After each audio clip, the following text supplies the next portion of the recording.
ನಾವ್ಯಾವುದು ಕೂಡ ಸೋಷಿಯಲ್ ಮೀಡಿಯಾದಲ್ಲಿ ಮಾಡಿಬಿಟ್ಟು ಸುಮ್ಮನೆ ಮನೆ ಸೇರಿರ್ತಕ್ಕಂಥ ಒಂದೇ ಒಂದು ಇತಿಹಾಸ ಇಲ್ಲ. ನಮ್ಮ ಗಮನಕ್ಕೆ ಬಂದಿರೋದು ಮೊನ್ನೆ 6ನೇ ತಾರೀಕು. ನಾವು ಅವತ್ತು ಯಾಕೆ ಸುಮ್ಮನೆ ಅಂದ್ರೆ ಡಿ ಕೆ ಶಿವಕುಮಾರ್ ಪ್ರಧಾನಮಂತ್ರಿ ಮುಖ್ಯಮಂತ್ರಿಯಾಗಿ ಪ್ರಮಾಣವಚನ ಸ್ವೀಕಾರ ಮಾಡ್ತಾರೆ, ಅತೀಶ್ ಏನೋ ಬಂದ್ಬಿಟ್ಟು ಏನೋ ಹೇಳೋದು ಬೇಡ ಅಂತೇಳಿ ನಾವು ಮುಂದಿನ ವಾರ ಮಂಗಳವಾರ ಇಲ್ಲ ಶುಕ್ರವಾರ ನಮ್ದು ಭಾರತೀಯ ಜನತಾ ಪಾರ್ಟಿ ಕಾರ್ಯಕರ್ತರ ಸಭೆ ಐತೆ.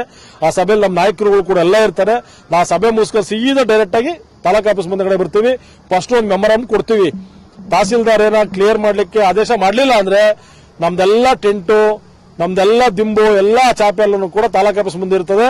ಅದು ಕ್ಯಾನ್ಸಲೇಷನ್ ಆಗತ್ತಕ್ಕ ನಾನು ಯಾವುದೇ ಕಾರಣಕ್ಕೂ ಎದ್ದು ಬರತಕ್ಕಂತ ಮಾತೇ ಇಲ್ಲ. ಋಷಭಾವತಿ ಹೋರಾಟ ನಿಲ್ಲಿಸಿದೀವಲ್ಲ, ಋಷಭಾವತಿ ಹೋರಾಟ ಏನ್ ಬಿಡ್ತೀವಿ?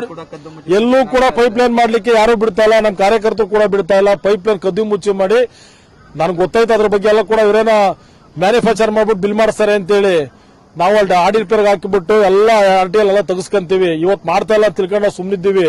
ಅವ್ರ ಕೆಲಸಕ್ಕೆ ಕೈಗೆ ನೋಡ್ಲಿ, ಆಮೇಲೆ ನಾವೇನಂತ ತೋರಿಸ್ತೀವಿ. ಋಷಭಾವತಿ ಹೋರಾಟನೂ ಅಷ್ಟೇ, ಪ್ರತಿಯೊಂದು ಹೋರಾಟನೂ ಅಷ್ಟೇ. ಅಲ್ಲ ರೀ, ಮಾನ ಮರ್ಯಾದಿರೋರು ಯಾರನ್ನ ಕಾಂಗ್ರೆಸ್ ಭವನ ಕಟ್ಟಡ ಕಟ್ಟಲಿಕ್ಕೆ ಅಂತೇಳಿ 5 ಕೋಟಿ ರೂಪಾಯಿ ಆಸ್ತಿನ ಇವ್ರ ತಾತನ ಮನೆ ಸೊತ್ತು ನಂಗೆ ಬರೀತಾರಲ್ಲ, ಯಾರ ಮನೆ ಸೊತ್ತದು?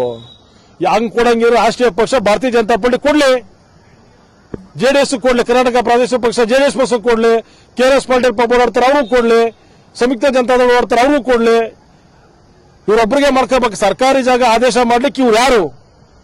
ಸರ್ಕಾರಿ ಜಾಗ ಇರತಕ್ಕಂಥದ್ದು ಸಾರ್ವಜನಿಕರಿಗೆ ಅನುಕೂಲ ಆಗ್ಲಿ ಅಂತೇಳಿ ಯಾವ ಧೈರ್ಯದ ಮೇಲೆ ಮಾಡಿರ್ಬೇಕು ನೀವು? ಸರ್ಕಾರಿ ಜಾಗನ ನೀವು ತಗೊಂಡೋಗಿ ಗೋಮಾಳದ ಜಾಗನ ತಗೊಂಡೋಗಿ ಸರ್ಕಾರ ಕಾಂಗ್ರೆಸ್ ಭವನ ಕಟ್ತೀವಿ ಅಂತೇಳಿ ಅದ್ ಕಾರಣ ಇದನ್ನ ಸಹಿಸಂತ ಮಾತೇ ಇಲ್ಲ. ಅತಿ ಶೀಘ್ರವಾಗಿ ನಾವೆಲ್ಲ ಭಾರತೀಯ ಜನತಾ ಪಾರ್ಟಿ ಕಾರ್ಯಕರ್ತರು ಮತ್ತು NDA ತಾಲೂಕು ಅಧ್ಯಕ್ಷರು ಮತ್ತು ಶಾಸಕರುಗಳ ಜೊತೆ ಮಾತಾಡಿ ಹೋರಾಟನ ಜೊತೆಲೆ ಮಾಡಕ್ ಪ್ರಯತ್ನ ಮಾಡ್ತೀವಿ. ಅಕಸ್ಮಾತ್ ಅದಾಗ್ಲಿಲ್ಲ ಅಂದ್ರೆ ಬಿಜೆಪಿ ಭಾರತೀಯ ಜನತಾ ಪಾರ್ಟಿ ಒಂದೇ ಆಗ್ಲಿ ಅದ್ರ ವಿರುದ್ಧ ಹೋರಾಟ ಮಾಡಿ ಆ ಖಾತೆನ ವಜಾಗೊಳಿಸಂತ ಕೆಲಸ ಖಂಡಿತವಾಗ್ಲೂ ಕೂಡ ಮಾಡ್ತೀವಿ.